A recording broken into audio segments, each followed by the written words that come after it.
Hello CBSE champion बच्चों, आज के इस लेक्चर में आपका स्वागत है। आज का लेक्चर रहने वाला है वन शॉट, लेकिन ये वन शॉट फ्लो डायग्राम के फॉर्म में होगा ताकि पूरे चैप्टर का नाम है हाउ डू ऑर्गेनिज्म रिप्रोड्यूस। इस चैप्टर को आप फ्लो डायग्राम के साथ पूरा चैप्टर रिवाइज कर सके, इसलिए सोच समझकर बहुत ही ज्यादा है ना इंप्लीमेंटेशन करके आपके लिए ये वीडियो बनाया है ना। क्योंकि कई बार आप YouTube पर देखोगे तो आपको जो वन शॉट मिलेगा वो वन शॉट में डिटेल में मिलेगा, है ना। मैंने क्या किया है कि वन शॉट बनाया है लेकिन फ्लो डायग्राम के फॉर्म में, ताकि रिवीजन में आपको काफी हेल्प मिले। और देखना, अगर आपको ये रिवीजन वाला फ्लो डायग्राम अच्छे से दिमाग में बैठ गया, चैप्टर यूं का यूं रिवाइज हो जाएगा। ठीक है, तो स्टार्ट करते हैं। एक नई कोशिश थी मेरी, ऐसा वीडियो आपको यूट्यूब पर कहीं नहीं मिलेगा जहां वन शॉट चैप्टर का फ्लो डायग्राम के फॉर्म में हो, है ना। लेकिन मैंने ये कोशिश की है ताकि आपको कुछ यूनिक कंटेंट दूं, आपके रिवीजन में आपको हेल्प करूं।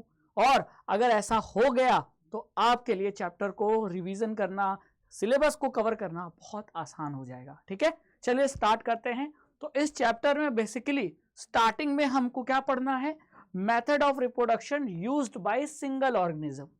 एक तो होता है देखो एसेक्सुअल रिप्रोडक्शन और एक होता है सेक्सुअल रिप्रोडक्शन, है ना।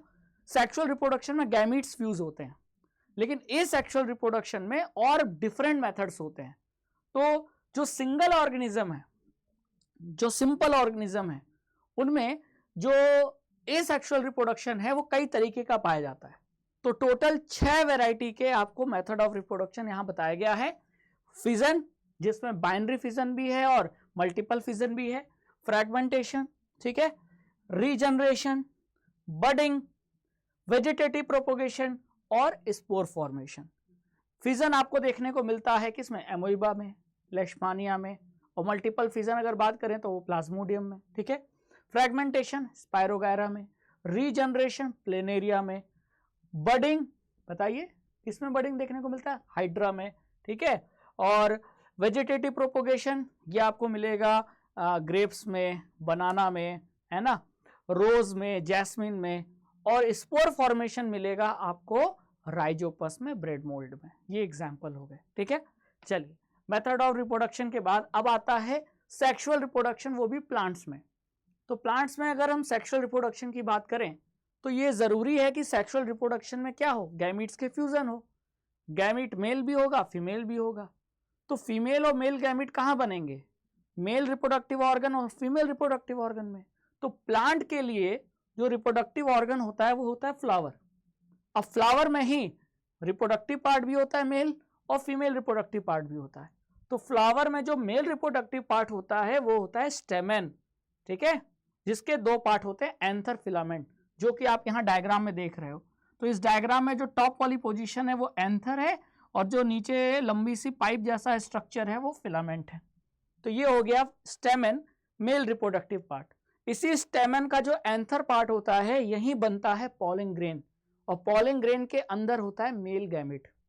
अगर बात करें फीमेल रिप्रोडक्टिव पार्ट की, तो जो पिस्टिल है वो आता है फीमेल रिप्रोडक्टिव पार्ट। पिस्टिल के भी फर्दर 3 पार्ट होते हैं। ऊपर ये चिपचिपा वाला जो पार्ट होता है ये होता है आपका क्या, ये वाला पार्ट होता है स्टिग्मा। फिर ये पार्ट होता है स्टाइल, और जो स्वेलन बेस होता है, ये स्वेलन फूला हुआ जो बेस पार्ट होता है ये होता है ओवरी। तो stigma, style, ovary.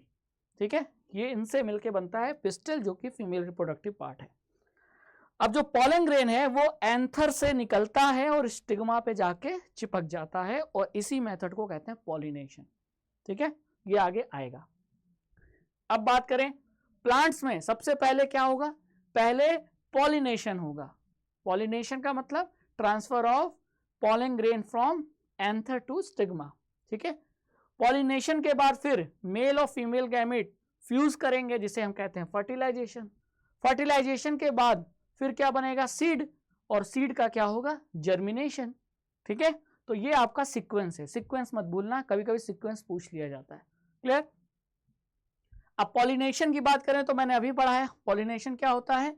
Pollination is the method of transfer of pollen grains from anther to the stigma. ठीक है, अब एंथर और स्टिग्मा दोनों एक ही फ्लावर में हो सकते हैं, तो वो फ्लावर क्या हो गया, बाइसेक्सुअल। और एंथर या स्टिग्मा में से कोई एक, या स्टेमन या पिस्टिल में से कोई एक अगर ऑर्गन होगा तो वो फ्लावर हो जाएगा यूनिसेक्सुअल। ठीक है, समझ में आया? चलिए आगे चलते हैं। नेक्स्ट फिर आता है फर्टिलाइजेशन, क्योंकि पहले पॉलिनेशन होगा, पॉलिनेशन के बाद फर्टिलाइजेशन। अब जो पॉलन ग्रेन है उसके अंदर क्या था? Male gamete. Male gamete stigma से होते हुए पॉलन ट्यूब की मदद से कहां पहुंचेगा? ओवरी, ओवरी के अंदर ओव्यूल में, और ओव्यूल में होता है क्या? Female germ cell. तो मेल जर्म सेल जो पॉलन ट्यूब से होते हुए कहां आया? ओव्यूल में, और ओव्यूल में इसकी मुलाकात किससे हो गई? फीमेल जर्म सेल से। अब दोनों जर्म सेल, दोनों गैमीट क्या हो गए? फ्यूज, और फ्यूज होकर क्या बना? जाइगोट, और इसी प्रोसेस को हम कहेंगे फर्टिलाइजेशन। जाइगोट से आगे क्या बनेगा? एम्ब्रियो, एम्ब्रियो आगे चल के किसमें? सीड में बदल जाएगा। बात समझ में आई? तो जाइगोट, जाइगोट आगे चल के एम्ब्रियो में बदल जाएगा, और एम्ब्रियो आगे चल के सीड में बदल जाएगा। सीड के दो पार्ट, या कह लो एम्ब्रियो के दो पार्ट होते हैं। ये अपर पार्ट होता है प्लूम्यूल, जिससे शूट बनता है, और ये लोअर वाला पार्ट होता है रेडिकल, जिससे रूट निकलता है। और ये वाला जो स्ट्रक्चर देख रहे हो ये है कॉटिलेडन, जहां फूड स्टोर होता है। ये भी आपको ध्यान रखना है।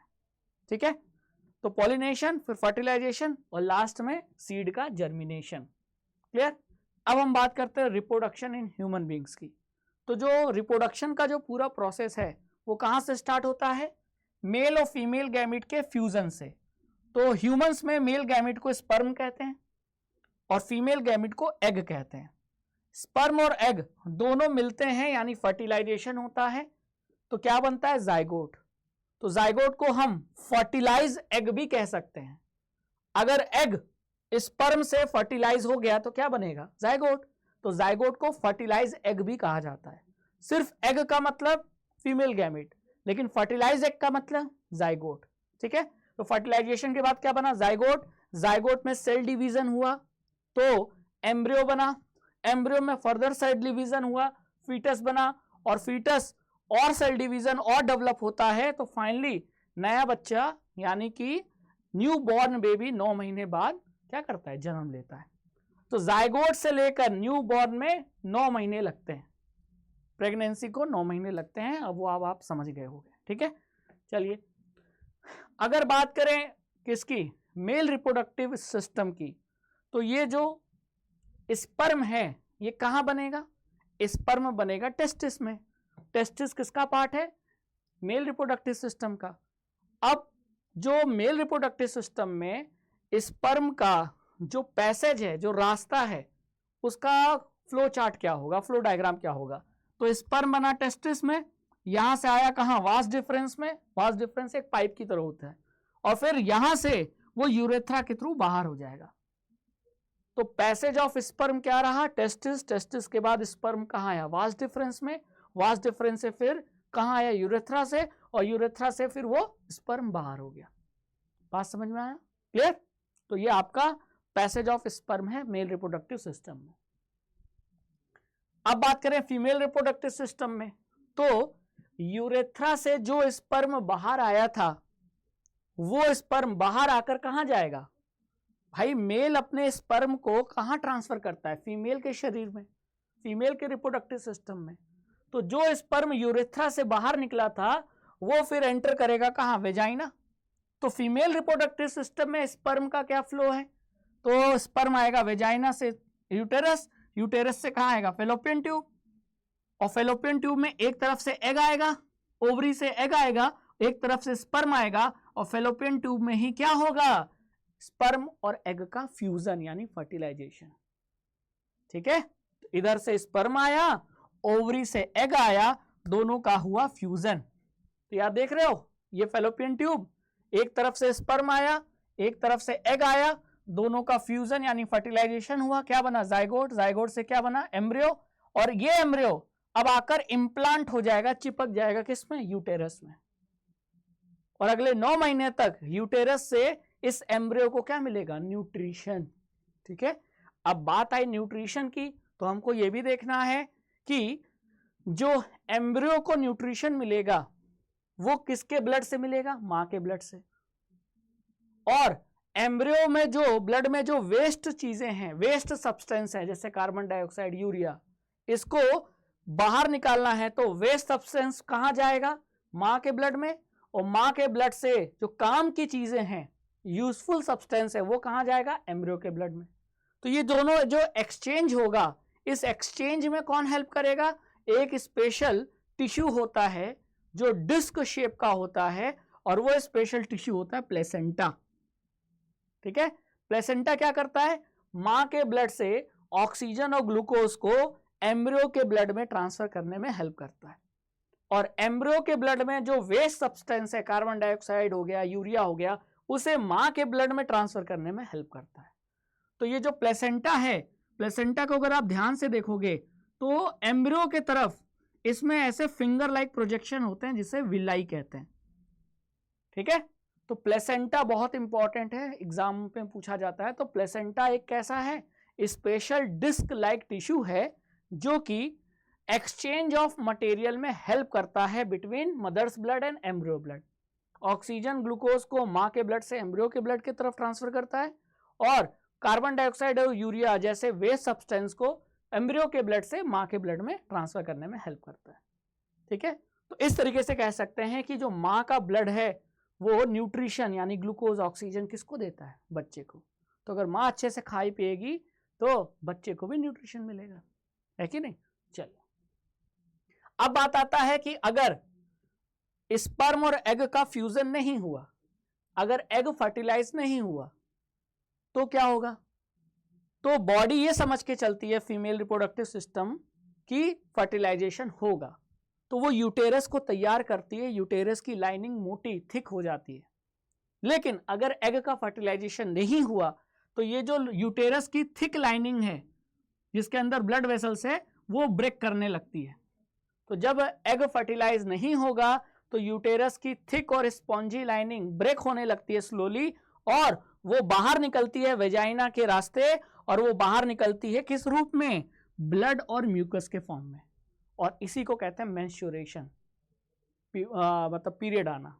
ठीक है, तो लड़कियां जब प्यूबर्टी के एज में आती हैं तो उनके ये पीरियड आना स्टार्ट हो जाते हैं, मेंस्ट्रुएशन प्रोसेस स्टार्ट हो जाता है।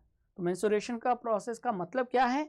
Breaking down of thick lining of uterus and coming out from vagina in the form of blood and mucus. ठीक है, चलिए, अब बात आती है रिप्रोडक्टिव हेल्थ की। तो जब हम सेक्सुअल रिप्रोडक्शन की बात करते हैं तो मेल और फीमेल आपस में सेक्सुअल इंटरेक्ट करते हैं, और जब भी सेक्सुअल इंटरेक्ट करेंगे ताकि स्पर्म को मेल फीमेल के शरीर में ट्रांसफर कर सके, बॉडी में ट्रांसफर कर सके, तो उस दौरान मेल और फीमेल का जो बॉडी है वो कांटेक्ट में आता है, और इस दौरान कई सारी सेक्स के दौरान बीमारियां हैं, डिजीजेस हैं जो ट्रांसमिट हो सकती हैं, जिन्हें हम सेक्सुअली ट्रांसमिटेड डिजीज कहते हैं। ठीक है, तो इन्हें शॉर्ट में कहा जाता है एसटीडी यानी सेक्सुअल ट्रांसमिटेड डिजीज। अब ये जो सेक्सुअली ट्रांसमिटेड डिजीज होता है ये दो टाइप से हो सकता है। कुछ डिजीज वायरस के कारण होते हैं, कुछ बैक्टीरिया के कारण। वायरस से कारण होने वाले दो बीमारियां हैं, दो डिजीजेस हैं, एड्स जो HIV वायरस से होता है, और वॉट्स। ठीक है, और बैक्टीरिया से होने वाले सेक्सुअली ट्रांसमिटेड डिजीज दो टाइप के हैं, गोनोरिया और सिफिलिस। तो ये आपके दो दो एग्जाम्पल है जो आपको याद रखना है। वायरस से होने वाली सेक्सुअली ट्रांसमिटेड डिजीज कौन से हैं? एड्स और वॉट्स। बैक्टीरिया से होने वाली सेक्सुअली ट्रांसमिटेड डिजीज कौन से? गोनोरिया और सिफिलिस। ठीक है, चलिए, अब बात आती है कॉन्ट्रासेप्टिव मेथड की, यानी कि हम मेल और फीमेल सेक्सुअली इंटरेक्ट तो करना चाह रहे हैं लेकिन वो प्रेगनेंसी को अवॉइड करना चाह रहे हैं कि प्रेगनेंसी ना हो। तो इसके 4 मेथड एनसीईआरटी में बताए गए हैं। पहला मेथड है यूज ऑफ मैकेनिकल बैरियर, और मैकेनिकल बैरियर कैसे क्रिएट किया जाएगा? By using condom. Condom male भी यूज कर सकते हैं, फीमेल भी यूज कर सकते हैं। अगर मेल कॉन्डम यूज करेंगे तो उसको पेनिस के ऊपर पहनेंगे, और अगर फीमेल कॉन्डम यूज करेगी तो उसको वेजाइना के अंदर यूज करेगी। ठीक है, जिसके कारण स्पर्म और एग के बीच में कॉन्डम की लेयर आ जाती है, तो स्पर्म और एग आपस में फ्यूज नहीं होते हैं, तो प्रेगनेंसी नहीं होगी। फिर आता है ओरल कंट्रासेप्टिव पिल्स, यानी ऐसी दवाइयाँ जो फीमेल के बॉडी में हार्मोनल चेंजेस करती हैं। ये दवाइयाँ मेल नहीं खाते, पिल्स का मतलब है दवाइयाँ, गोलियाँ। तो ये फीमेल्स खाती है जिसके कारण उनके बॉडी में हार्मोनल चेंजेस होते हैं, और उस कारण ओवरी से एग रिलीज नहीं होता। तो जब एग आएगा ही नहीं तो फर्टिलाइजेशन कैसे होगा, प्रेगनेंसी कैसे होगी। अगला मेथड है कॉन्ट्रासेप्टिव डिवाइस। कॉन्ट्रासेप्टिव डिवाइस में एग्जाम्पल आता है कॉपर टी का। कॉपर टी शेप का होता है और इसे यूटेरस में इम्प्लांट कर दिया जाता है फीमेल के बॉडी में, ठीक है। और ये कुछ ऐसा मीडियम यूटेरस का इतना गाढ़ा कर देता है कि स्पर्म तैरकर एग तक जा ही नहीं पाता है और इससे प्रेगनेंसी होती ही नहीं है क्योंकि फर्टिलाइजेशन नहीं होता, ठीक है। और लास्ट मेथड है सर्जिकल मेथड। मेल्स में वास्ट डिफरेंस को कट करके टाई कर दे और फीमेल में फेलोपियन ट्यूब को कट करके टाई कर दें, यानी काट कर बांध दें, तो स्पर्म और एग का फ्यूजन ही नहीं होगा। फ्यूजन नहीं होगा तो प्रेगनेंसी नहीं होगी। तो एनसीईआरटी में ये 4 प्रेगनेंसी के मेथड यानी 4 कॉन्ट्रासेप्टिव मेथड बताए गए हैं। और ये पूछा भी जाता है कॉन्ट्रासेप्टिव डिवाइस में एग्जाम्पल बताइए, तो क्या होगा, कॉपर टी। कॉन्डम किसका यूज करता है, कॉन्डम मैकेनिकल बैरियर का एग्जाम्पल है, ठीक है, समझ में आया। तो ये रहा आपका आखिरी टॉपिक कि हमारे सोसाइटी में, इंडियन सोसाइटी में जितने मेल बच्चे हैं उतने फीमेल बच्चे का अगर बराबर होंगे तो रेशियो क्या होगा, चाइल्ड सेक्स रेशियो 1 होगा। तो चाइल्ड सेक्स रेशियो का मतलब है number of girl child upon number of male child. अब होता क्या है कि ये जो डावरी दहेज सिस्टम के वजह से लोग लड़कियों को मार रहे थे, तो लड़कियों की पॉपुलेशन कम हो रही थी, गर्ल्स बॉयज की पॉपुलेशन बढ़ रही थी। तो ये रेशियो, क्योंकि गर्ल्स अपॉन बॉयज है तो ये रेशियो क्या हो रहा था, ये रेशियो डाउन जा रहा था। तो इसको इम्प्रूव करने के लिए, ठीक है, क्या बोल दिया गया, लॉ, सरकार ने कानून बनाया कि बच्चे को पैदा करने से पहले बच्चे का जो सेक्स है वो लोग डिटरमाइन कर लेते थे कि अगर लड़की है तो लोग पैदा ही नहीं करते थे, उसे मार देते थे मां के पेट में। तो प्रीनेटल सेक्स डिटर्मिनेशन को सरकार ने नियम बनाकर बैन कर दिया कि आप पैदा होने के पहले यानी बर्थ के पहले आप बच्चे का सेक्स डिटरमाइन नहीं कर सकते। कुछ शर्तें होती हैं, है ना, जैसे मान लो कोई जेनेटिकल बीमारी है तो आप सेक्स डिटरमाइन कर सकते हो, वैसे आपको अलाउड नहीं है कि मां के पेट में जो बच्चा है उसका आप ये पता लगाओ कि वो लड़का है या लड़की, क्योंकि ये अंडर द लॉ बैंड है, प्रोहिबिटेड है। तो इसका मतलब ये हुआ कि कानून बना दिया, तो अगर आप ये कानून को ब्रेक करोगे तो आपको जेल होगी, तो आप फिर ब्रेक नहीं करोगे तो फिर बच्चियों को जन्म दोगे, तो इंडिया का सोसाइटी का चाइल्ड सेक्स रेशियो क्या होगा, इंप्रूव होगा, ठीक है। तो यहाँ ये चैप्टर ओवर हो जाता है, ठीक है। आई होप कि इस फ्लो चार्ट के वन शॉट के थ्रू आपको ये चैप्टर रिवाइज करने में काफी इजी और काफी हेल्प मिली होगी, ठीक है। तो मेनली मैंने हर इंपॉर्टेंट टॉपिक को टच कर दिया है और आपने चैप्टर भी एक बार पढ़ा होगा, इस वीडियो के थ्रू रिवाइज भी कर लिया। अब आप क्वेश्चन प्रैक्टिस कीजिए, देखिए हर क्वेश्चन आपसे बनेगा। तो मेरी ये कोशिश थी आपको इस चैप्टर का एक रिवीजन वन शॉट देने की, और वो मैंने फ्लो डायग्राम के फॉर्म में दिया है ताकि एग्जाम में भी आप ऐसे फ्लो डायग्राम बनाकर अपने आंसर प्रेजेंटेशन को इंप्रूव कर सको। तो मिलते हैं नेक्स्ट वीडियो में, तब तक के लिए थैंक यू सो मच। जय हिंद, जय भारत।